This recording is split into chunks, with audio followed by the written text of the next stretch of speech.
참으로 귀한 찬양 감사드립니다. 우리 좌우에 계신 분들 서로 이렇게 인사하겠습니다. 참으로 잘 오셨습니다. 함께 고백합니다. 예수님이 이 자리에 우리와 함께 계십니다. 또 이렇게 고백합니다. 그래서 좋은 일이 일어납니다. 우리 다 같이 말씀 한 절 보겠습니다. 레위기 3장 6절에서 11절까지의 말씀입니다. 레위기 3장 6절에서 11절까지의 말씀 다 같이 봉독하시겠습니다.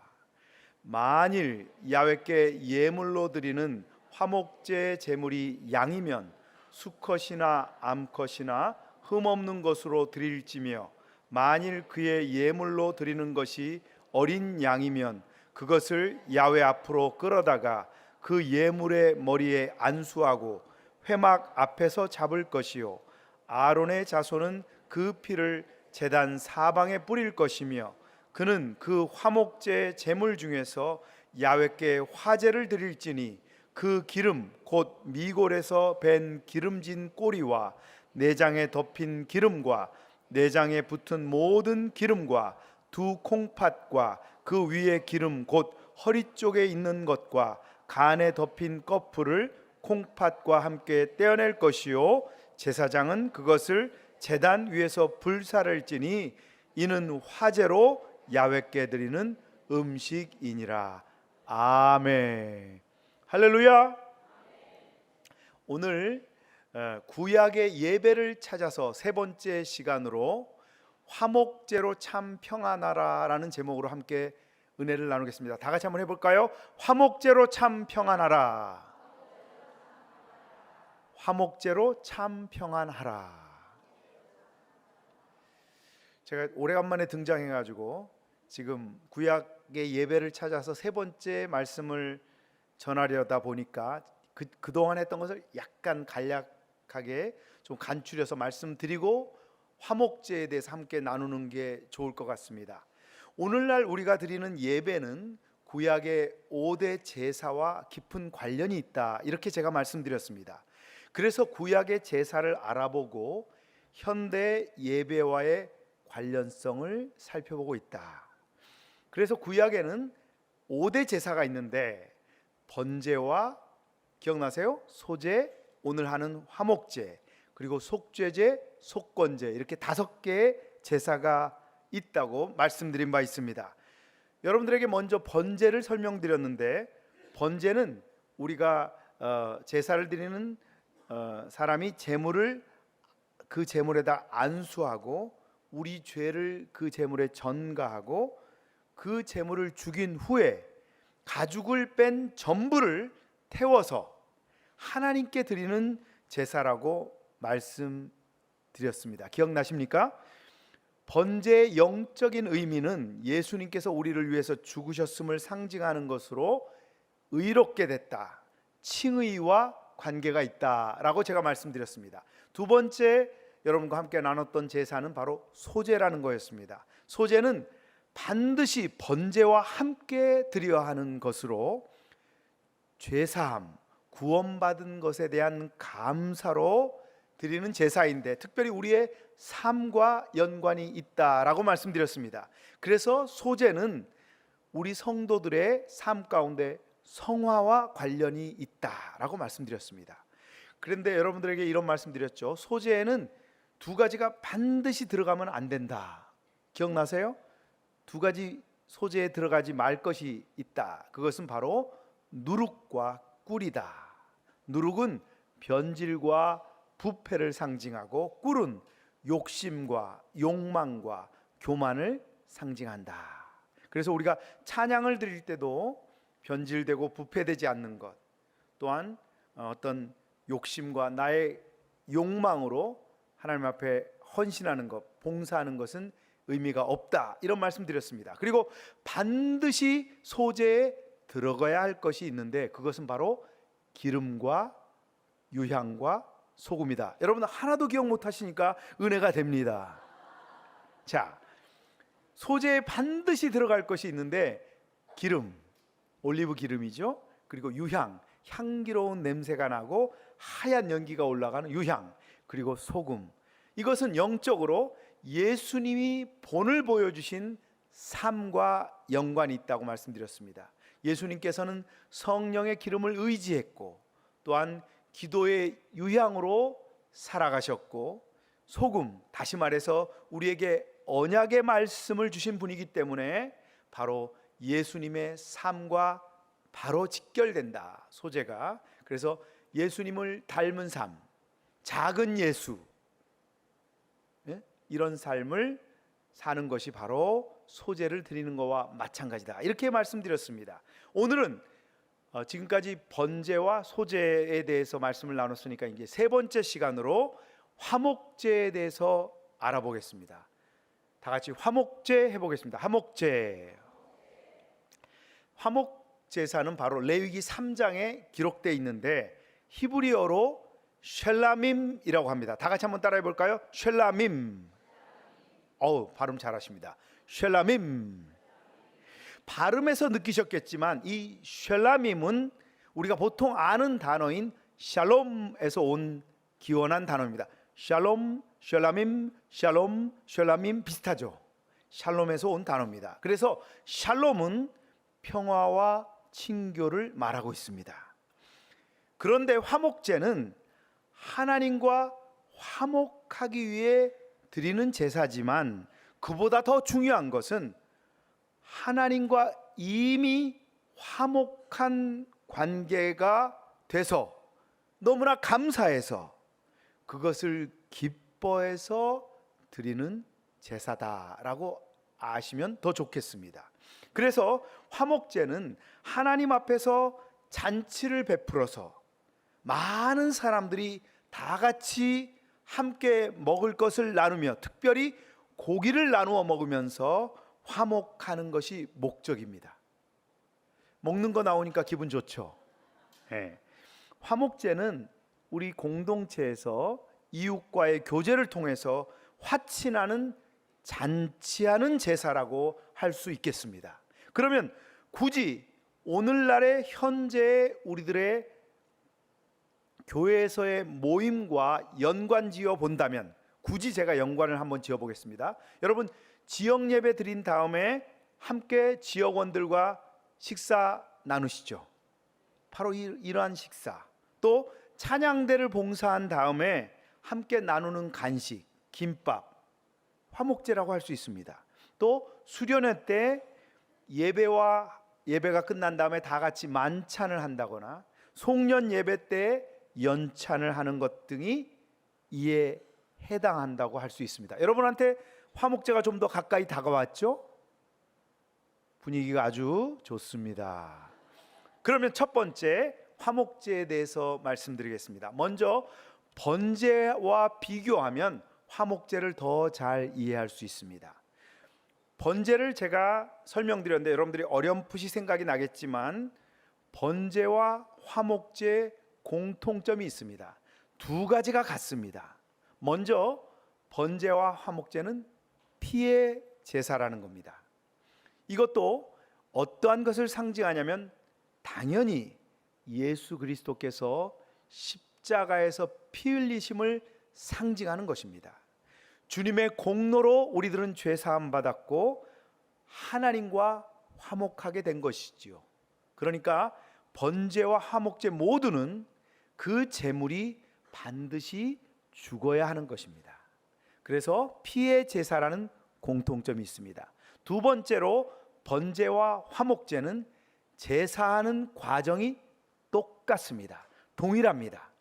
먼저 제사를 드리는 사람이 흠없는 제물을 찾아와야 된다고 제가 번제를 설명드릴 때 말씀드렸죠.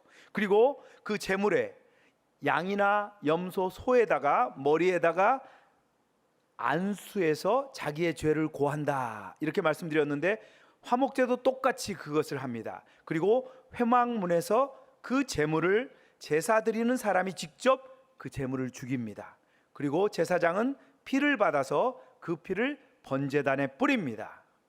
그리고 번제와 화목제는 이 번제를 드린 후에 곡물의 제사인 소제가 함께 따라오게 된다는 것도 공통점이 있습니다. 할렐루야. 이해하셨습니까? 그럼 번제도 생각나고 화목제도 같은 두 가지 공통점이 있다는 것을 알았습니다. 첫 번째 피의 제사고 두 번째는 제사하는 과정이 같다. 이렇게 제가 지금 설명드리고 있습니다. 그렇다면 번제와 화목제가 다른 게 있을까요? 있습니다. 번제와 화목제는 제물의 차이가 있습니다. 번제는 제가 소나 양이나 염소나 비둘기의 수컷만 된다. 번제에서 제가 이렇게 설명드렸습니다. 그런데 소는 아주 부자, 물질적으로 넉넉한 사람이 드리는 게 소고, 아주 가난한 사람은 비둘기를 드립니다. 그런데 모두가 다 번제에서 수컷을 드릴 수 있었습니다. 그런데 화목제는 번제와 다르게 암컷도 드릴 수 있습니다. 암컷도.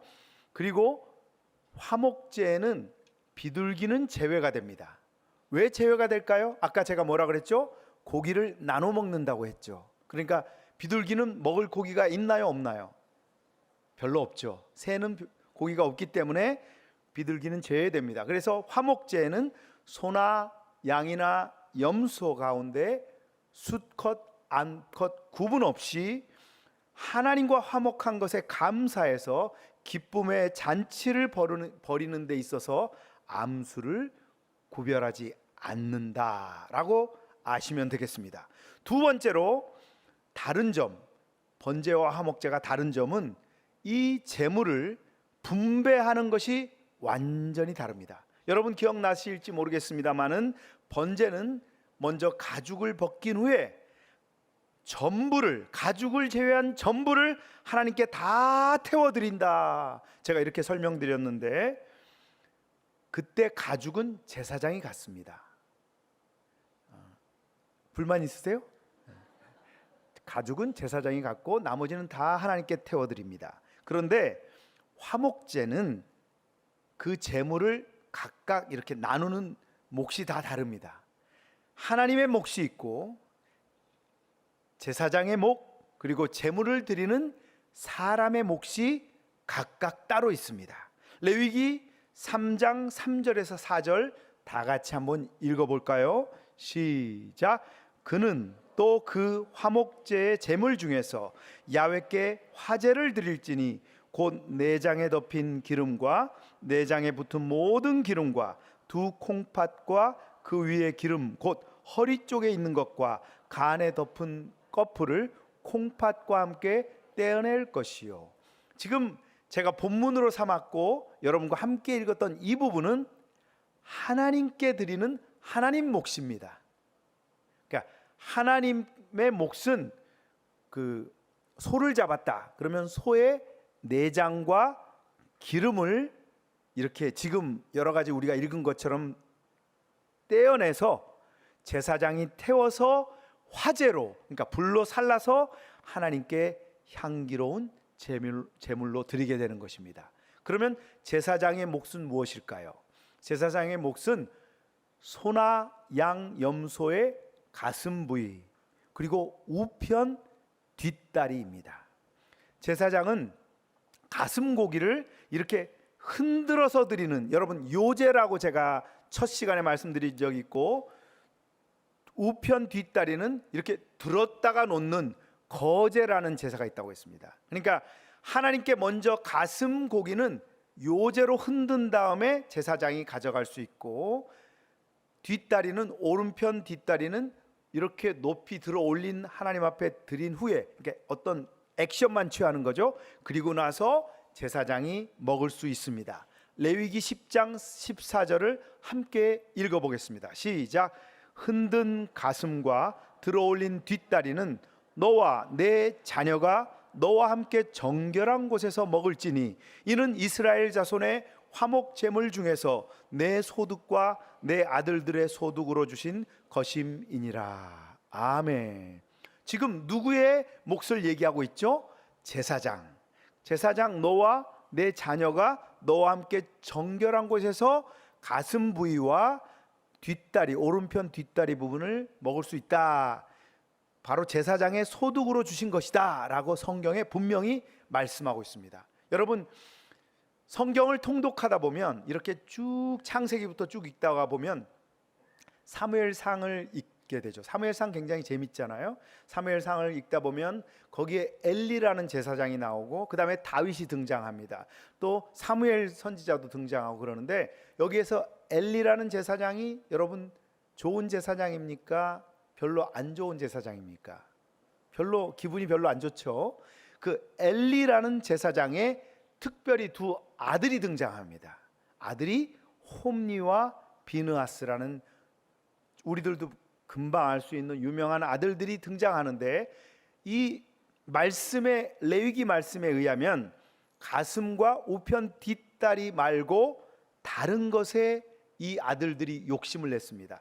제사장과 그 자손들은 이 부분만 먹으라고 분명히 기록하고 있는데 그들은 갈고리를 만들어서 사무엘상에 보면 음식을 갈취해서 먹음으로써 하나님께 드리는 이 화목제를 업신여기게 됐습니다.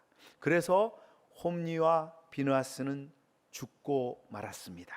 그렇다면 하나님의 제사장의 몫을 뺀 나머지 고기 전부가 제사를 드리는 사람의 몫입니다. 할렐루야. 5대 제사 가운데 번제, 소제, 화목제, 속죄제, 속건제 이 5대 제사 가운데 유일하게 제물을 먹을 수 있는, 제사를 드리는 사람이 먹을 수 있는 제사는 화목제 하나뿐입니다. 그래서 내장과 기름은 하나님 몫이라 그랬고 가슴과 우편 뒷다리는 제사장 몫이라고 했는데 이것을 제외하면 고기가 많을까요? 적을까요? 얼마 안 될까요? 엄청 많습니다. 송아지 한 마리 잡았을 때 내장을 빼내고 가슴 부분하고 오른편 뒷다리 빼내면 고기 양이 어마어마하게 많을 겁니다. 상당한 고기가 남습니다. 그런데 성경에 보면 화목제물은 빨리 먹어야 하는 것이 원칙입니다. 왜 그랬을까요? 구약시대에는 냉장고가 없었습니다. 고기가 부패하기 때문에 빨리 먹으라고 성경에 기록되어 있습니다. 화목제 가운데 감사제는 이 고기를 하루 안에 다 먹으라고 성경에 기록되어 있고 화목제 가운데 서원제와 낙헌제라는 게 있습니다. 제가 이거 나중에 또 설명드리겠습니다. 이 서원제와 낙헌제는 이틀 안에 먹어야 됩니다. 화목제사를 드린 다음에 적어도 이틀 안에 이 고기가 다 먹어 치워야 되는 것입니다. 할렐루야. 고기 생각이 나세요? 그 많은 고기를 이 제사를 드린 화목제를 드린 이 제사를 드린 사람 혼자 먹을 수 없기 때문에 이웃을 불러서 성도님들을 불러서 함께 먹게 된 것입니다. 그래서 화목제는 하나님과 먼저 화목하게 되고 인간관계에도 화목을 이룰 수 있는 그런 아름다운 제사가 되는 것입니다. 할렐루야. 기분 좋아졌죠 갑자기. 두 번째로 화목제는 반드시 유의해야 할 것이 있다. 여러분 지금 제사를 드리고 함께 그 제물을 나눠 먹으니까 그 고기를 함께 나눠 먹으니까 얼마나 좋습니까? 얼마나 행복합니까? 그런데 몇 가지 유의할 것이 분명히 있다는 것입니다. 그렇게 하지 말아야 될 것이 있다는 것이죠. 제가 아까 미리 말씀드린 것처럼 레위기 7장 17절에서 18절을 읽어보면 그 내용이 나옵니다. 함께 읽어보겠습니다. 시작. 그 제물의 고기가 셋째 날까지 남았으면 불사를 지니 만일 그 화목 제물의 고기를 셋째 날에 조금이라도 먹으면 그 제사는 기쁘게 받아들여지지 않을 것이라. 제가 말씀드렸던 것처럼 화목 제물은 3일째에는 어떤 종류라도 먹어서는 안 된다고 분명히 레위기에 말씀하고 있습니다. 이것은 분명히 제가 해석하기에도 음식이 부패하기 때문이겠지만 우리가 이것을 그냥 음식 얘기만으로 보지 말고 영적인 의미로 한번 해석해 본다면, 따져 본다면 이렇게 해석할 수도 있을 것 같습니다.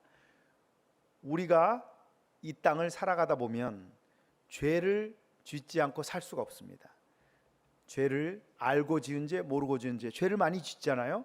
그 죄를 알게 되면 그 죄를 오래 미뤄두면 안 된다는 겁니다. 만약에 죄 때문에 하나님 앞에 양심에 걸리거나 우리 안에 죄책감이 들어온다면 그 죄를 오래 놔둘 필요가 없다는 겁니다. 그 죄는 오늘 내일 안으로 즉시 회개하라는 뜻으로 이해한다면, 이 말씀을 이해한다면 이 구약의 말씀을 현재의 내 상황으로 바르게 적용하는 것이라 할 수 있겠습니다. 또한 몸이 부정한 자는 화목제의 고기를 먹을 수 없다고 말씀하고 있습니다. 레위기 7장 20절, 만일 몸이 부정한 자가 야훼께 속한 화목제물의 고기를 먹으면 그 사람은 자기 백성 중에서 끊어질 것이요. 구약에서는 부정한 자가 두 가지 스타일이 있습니다. 하나는 시체를 만진 사람, 또는 몸에 유출하는 것, 몸에서 뭐가 흘러나오는 것이 있는 그러한 병이 있는 자를 부정한 자라고 했습니다. 그런 사람은 화목제물을 먹지 말라고 기록하고 있습니다. 여러분, 왜 그럴까요? 식사 때 함께 먹으면 질병이 옮길 수 있다. 그렇기 때문에 그것을 방지하기 위해서 하나님께서는 이러한 부정한 사람들이 화목제물을 먹지 말라, 이렇게 주님의 배려가 들어가 있는 것입니다. 또한 화목제물에서 하나님의 몫인 그 기름은 절대 먹지 말라고 성경에 기록하고 있고, 또 짐승을 죽였을 때 번제와 화목제에서 죽였을 때 피가 나오면 번제단의 제사장이 피를 이렇게 뿌린다고 했는데 피도 반드시 먹지 말라고 성경은 기록하고 있습니다. 레위기 7장 25절에서 26절 함께 읽겠습니다. 시작. 사람이 야훼께 화제로 드리는 제물의 기름을 먹으면 그 먹는 자는 자기 백성 중에서 끊어지리라. 너희가 사는 모든 곳에서 새나 짐승의 피나 무슨 피든지 먹지 말라. 요즘도 피 안 먹는 게 좋겠죠? 피 먹는 사람들이 있지만 여러분들은 피를 먹지 마시기 바랍니다. 현재에도 이 말씀이 충분히 현대에도 적용됩니다. 여러분, 기름을 많이 먹으면 어떻게 되죠? 고혈압이 생깁니다. 또 혈관이 좁아져서 혈관에 관련된 병이 걸립니다. 그러니까 여러분들 기름이 많이 있는 것을 먹지 마시기 바랍니다. 그리고 짐승의 피를 만약에 먹는다면 그러한 피에 있는 세균으로 인해서 우리가 큰 병에 걸릴 수도 있기 때문에 먹지 말라는 것입니다. 이 구약의 레위기에 나와 있는 이 화목제에 대한 모든 말씀들은 지금 시대의 해석으로 봐도 전혀 무리가 없습니다. 우리가 지금 시대의 웰빙이라는 거 좋아하잖아요. 아주 건강한 음식, 웰빙 음식이라고 하는데, 이러한 음식을 많이 섭취하셔서 여러분들의 건강을 잘 지키라는 그러한 말씀으로 이해해도 좋을 것 같습니다. 할렐루야. 매우 유익한 말씀이죠. 레위기가. 이제 세 번째 다 같이 한번 해보겠습니다. 화목제에는 세 가지 유형과 특징이 있습니다. 레위기 7장 11절에서 12절도 함께 읽겠습니다. 시작. 야훼께 드릴 화목제물의 규례는 이러하니라. 만일 그것을 감사함으로 드리려면 기름 섞은 무교봉과 기름 바른 무교 전병과 고운 가루에 기름 섞어 구운 과자를 그 감사제물과 함께 드리고, 제가 화목제물을 얘기할 때 감사제는 하루 만에 고기를 먹어야 되고, 또 제가 말씀드렸던 것 중에서 서원제와 낙헌제라는 것은 이틀 안에 고기를 먹어야 된다, 이렇게 말씀드렸는데, 이 말씀을 통해서 화목제에는 세 가지의 제사가 있다는 것을 알 수 있죠. 화목제라는 것이 큰 바운더리라면, 큰 카테고리라면 그 안에 세 개의 제사가 따로 있다는 겁니다. 그래서 그 세 개의 제사는 감사제, 서원제, 낙헌제. 서원제, 감사제는 알아듣겠는데 낙헌제라는 말은 좀 우리가 잘 듣기 어려운 말인데 그 말씀은 매우 쉽습니다. 즐거울 낙자를 써서 기쁨으로 드리는 제사, 이게 낙헌제입니다. 먼저 감사제는 여러분 삶 가운데에서 인생의 위기가 있죠. 그 위기를 하나님 앞에 기도하면서 하나님이 주신 지혜로 잘 벗어나게 됐을 때라든가, 여러분들의 사업이 성공했을 때라든가, 여러분들이 목적한 일이 잘 이루어졌을 때 드리는 제사가 감사제입니다. 할렐루야. 감사할 일들이 많아지시기를 예수님의 이름으로 축복합니다. 서원제는 일반적으로 우리에게 아주 어려움이 다가올 때, 우리가 도저히 해결할 수 없는 어려움이 다가올 때 하나님께 서원을 드리며 기도할 수 있겠죠. 하나님, 이러한 어려움에서 건져주시면 내가 어떠한 것으로 하나님께 갚아드리겠습니다. 저희 부모님은 저를 낳고 서원을 드리진 않았습니다. 그런데 저희 할머니는 우리 아버지를 가졌을 때, 낳았을 때, 가졌을 때부터 서원을 드렸던 걸로 제가 알고 있습니다. 저희 할머니는 할아버지께서 할아버지 사랑을 많이 못 받았기 때문에 우리 아버지를 임신하고 나서 이 아들을 반드시 주님의 종으로 바치겠습니다. 1900년대 초에 그렇게 하나님 앞에 서원하셔서 저희 아버지를 목사로 드렸습니다. 그래서 저희 아버지가 47년을 목회하셨는데 저는 태어날 때 저희 부모님이 서원하시진 않았다, 이렇게 들었습니다. 그러나 저도 현재 목사로 하나님 앞에 헌신하고 있습니다. 어쨌든 서원제는 하나님께 이러한 어려움이 잘 해결해 주신다면 이런 걸로 하나님께 갚아드리겠습니다 라고 서원하는 그 서원제라는 것을 드릴 수 있다. 그런데 그 결과가 이루어진다면 반드시 그 서원한 것을 갚아야 한다라고 성경에 기록하고 있습니다. 여러분 가운데 혹시 하나님 앞에 내가 하나님 이거 해주시면 이렇게 하겠습니다라고 서원했던 것이 지금 마음에 부딪히는 분이 있다면 반드시 그것을 하시기 바랍니다. 신명기 23장 21절에 이렇게 써 있습니다. 시작. 내 하나님 야훼께 서원하거든 갚기를 더디하지 말라. 내 하나님 야훼께서 반드시 그것을 내게 요구하시리니 더디면 그것이 내게 죄가 될 것이라. 여러분, 서원했는데 여러분들이 실천하지 않으면 그냥 넘어가는 수가 있죠. 근데 성경에 보니까 그것을 반드시 해야 된다. 서원을 갚기를 해야 된다. 그것을 안 하면 내게 죄가 된다라고 분명히 얘기하고 있습니다. 여러분, 서원제를 만약에 드렸거나 또는 서원 기도를 드렸다면 반드시 하나님 앞에 그 약속을 지키시기 바랍니다. 할렐루야. 아멘 소리가 작은데 약속을 지키시기 바랍니다.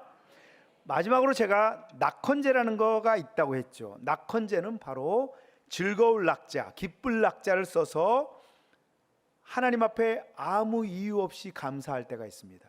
아침에 일어났는데 우리 당회장 이용우 목사님께서는 감사합니다, 감사합니다, 감사합니다 이 얘기를 아침에 눈이 떠질 때 20번 이상 고백하신다, 그런 말씀을 제가 들은 적이 있는데 저도 그걸 따라 해보려고 하는데 잘 안 됩니다. 여러분, 그런데 우리 안에 어떤 특별한 일이 없는데 내 안에 감사가 막 이렇게 막 올라올 때가 있습니다. 하나님 그저 감사합니다. 하나님, 제가 수요 3부 예배에 말씀 전할 수 있으니 감사합니다. 수요 3부 예배에 함께 예배드리니 감사합니다. 찬양대와 함께 예배드리니 감사합니다. 찬양팀과 함께 예배드리니 감사합니다. 수요 3부 우리 성도님들과 함께 말씀을 나눌 수 있으니 감사합니다. 이런 감사가 막 올라올 때가 있습니다. 자발적으로. 그때 낙헌제라는 것을 드린다고 합니다. 이 화목제 가운데서 세 번째, 아무 이유 없이 마음이 기뻐서 자발적으로 드리는 것이 바로 낙헌제다. 저와 여러분들 모두 신앙생활에서 화목제를 많이 드리는 삶을 사시기를 축복합니다.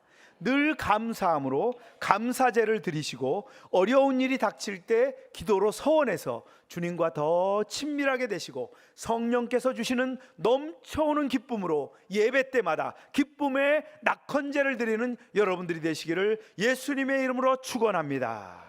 그리고 화목제의 중요한 점은 순서상 번제, 소제 그 다음에 온다는 것입니다. 순서가 있어요. 번제 없는 소제는 하나님 안 받으신다고 제가 말씀드린 적이 있죠. 그러니까 번제는 칭의를 상징한다. 예수님의 십자가를 의지하고 예수님의 보혈을 의지해서 의롭게 된 사람이 그 구원에 감사해서 소제라는 것을 드리는 것이다. 그 소제를 드리는 것은 바로 예수님의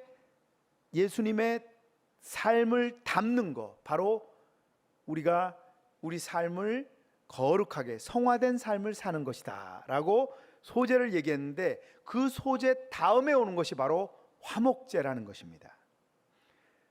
우리가 화목제는 번제, 칭의, 우리의 죄를 사해 주신 것에 감사해서, 또 성령 충만한 성화된 삶을 사는 것에 감사해서 주님 앞에 헌신, 봉사한 다음에 오는 것이 바로 화목제라는 것입니다. 할렐루야. 여러분, 기쁨이 언제 옵니까? 여러분, 하나님 앞에 헌신하고 봉사해 본 다음에 오는 그 기쁨을 누려본 적이 있으십니까? 찬양대는 오늘 찬양하고 나서 기쁘십니까? 안 기쁘십니까? 기쁘다는 말이 많이 안 나오는데 기쁜 줄로 믿습니다. 찬양팀, 오늘 찬양팀 헌신하고 나서 기쁩니까? 안 기쁩니까? 기쁘지요. 지금 남녀 성교회로 오늘 저녁 예배에 와서 헌금 수전 봉사하시고 안내 봉사하신 분들 헌신하고 봉사한 다음에 기쁨이 몰려옵니다. 그 기쁨 때문에 우리가 헌신하고 봉사하는 것입니다. 바깥에서 교통으로 새벽에 봉사하시는 분들, 우리 남성교회 우리 집사님들, 안수 집사님들, 장로님들, 그들도 늘 헌신하고 봉사할 때 기쁨이 솟아나는 겁니다. 하나님 나라를 위해서 선교하고 헌신하고 봉사할 때 기쁨이 솟아나는 것입니다. 여러분, 이 순서를 잘 알아야 됩니다. 기뻐서 헌신하는 것이 아니라 헌신하면 기쁨을 주십니다. 잘 기억하세요. 기뻐서 헌신하는 것이 아니라 헌신했더니, 봉사했더니 기쁨을 주신다는 겁니다. 대부분 많은 사람들이 나에게 엄청난 물질적인 축복을 주시면 내가 하나님 앞에 헌금할 것이다. 헌금하는 분들을 못 봤습니다. 먼저 하나님 앞에 드리는 사람에게 축복을 주신다는 걸 제가 봤습니다. 먼저 심는 자에게 축복을 주십니다. 이 순서가 똑같습니다. 축복을 주시면 드릴 것이다, 그런 일은 없습니다. 먼저 드리면 축복을 주십니다. 기뻐서 헌신하는 것이 아니라 헌신하면 기쁨을 주신다. 또한 화목제는 하나님께 드리는 것이 내적인 부분, 기름, 콩팥, 간 같은 것을 주님께 태워드린다고 했습니다. 이것은 우리가 예배 드릴 때 우리의 몸만 드리는 것이 아니라 마음 깊은 부분을 드리는 것을 의미합니다. 우리가 마음 깊은 곳에서 나오는 사랑, 진실한 감사, 이러한 것으로 하나님 앞에 찬양하고 하나님 앞에 기도하고 예물 드리는 것이 바로 참된 화목제가 되는 것입니다. 할렐루야. 여러분, 예수님 믿고 성령 받으면 기쁨이 마음 깊은 곳에서부터 올라옵니다. 여러분, 걸어 다니면서 방언해 보신 적 있으세요? 이렇게 산책하면서 이렇게 걸으면서 방언하면 기쁨이 속에서 막 올라옵니다. 그리고 방언이 리듬 맞춰서 방언이 됩니다. 앉아서 밖에 방언 안 해보셨죠? 이렇게 다 같이 공동으로 기도할 때나 혼자 기도할 때 방언해 보셨는데, 여러분 걸으면서 한번 방언해 보십시오. 걸으면서 방언하면 방언이 리듬이 생깁니다. 그러면 어떻게 되는지 아세요? 속에서 기쁨이 샘솟듯 올라옵니다. 이것이 바로 화목제의 기쁨인 것입니다. 그래서 바울은 빌립보서 4장 4절에 보면 주 안에서 항상 기뻐하라, 내가 다시 말하노니 기뻐하라, 이렇게 말씀하고 있습니다. 만약 오늘 이 예배에 참석한 여러분들이 혹시 기쁨이 사라졌다면, 우리가 같이 찬양하고 함께 기도할 때 기쁨을 다시 한번 회복시켜 달라고, 기쁨을 채워달라고 하나님께 간절히 기도하시기 바랍니다. 그러면 반드시 성령님께서 여러분들에게 평안과 기쁨을 채워주실 것입니다. 사랑하는 성도 여러분, 힘들어하지 마십시오. 두려워하지 마십시오. 항상 기뻐하시기 바랍니다. 그래서 하나님 앞에 화목제 예배를 드려서 하나님의 큰 축복을 받는 저와 여러분들이 되시기를 예수님의 이름으로 축원합니다. 기도하겠습니다. 하나님 아버지 감사합니다. 우리가 하나님 앞에 화목제를 드리길 원합니다. 기쁨의 화목제를 드리길 원하오니 하나님, 우리가 먼저 하나님 앞에 헌신하고 충성하고 봉사하길 원하오니 그 기쁨으로 하나님 앞에 화목제를 드리기를 원하오니 지금 이 시간 사랑하는 성도들에게 화목제를 드릴 수 있는 마음을 허락하여 주시옵소서.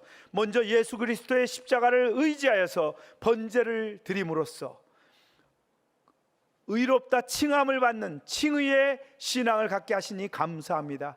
또한 우리가 예수님을 닮은 성화의 삶을 사는 것에 감사하여서 하나님 앞에 화목제로 드리길 원하오니 오늘도 기쁨의 화목제물을 받아 주시옵시고 우리가 함께 나누는 기쁨의 제사가 되게 하여 주시옵소서. 이 모든 것을 감사드리며 예수님의 이름으로 축복하며 기도드렸사옵나이다. 지금 이 시간 병든 분들은 병든 부위에 손을 얹고 함께 기도하겠습니다.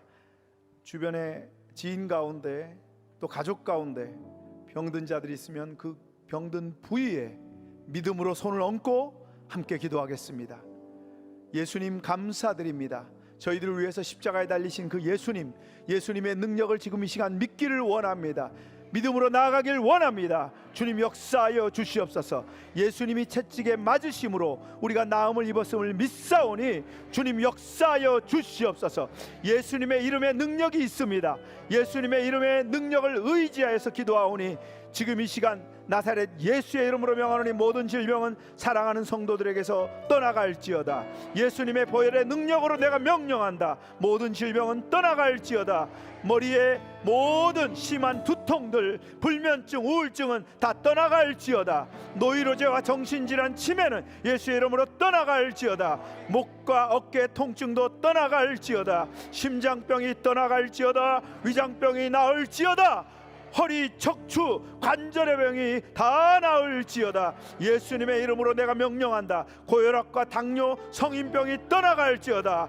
악성 종양과 암은 다 나을지어다. 예수님의 보혈로 내가 명령한다. 모든 피부병도 물러갈지어다. 불임증도 떠나갈지어다. 우리 자녀들의 난치병도 나을지어다. 하나님, 가정이 복을 받게 하여 주시옵시고 사업이 잘 되게 하여 주시옵시고 자녀들에게 큰 축복이 있어서 학업과 모든 하는 일들이 잘 되게 하여 주시옵소서. 영혼이 잘 되게 하여 주시옵소서. 범사가 잘 되게 하여 주시옵소서. 강건의 축복을 허락하여 주시옵소서. 우리가 먼저 전도하고 선교하고 봉사하길 원합니다.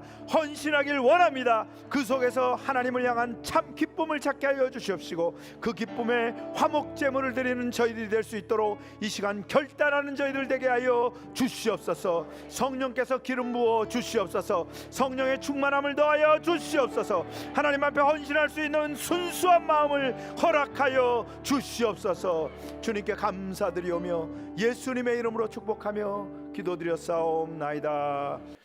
지금은 우리 주 예수 그리스도의 은혜와 하나님 아버지의 극진하신 사랑과 보혜사 성령님의 함께하시고 내주하시고 충만케 하시는 역사가 오늘도 온전히 헌신 봉사하여서 기쁨의 화목제를 드리기를 원하는 사랑하는 성도님들의 머리 위에와 가정 위에와 우리 여의도 순복음 교회 위에 지금부터 영원토록 함께 계실지어다.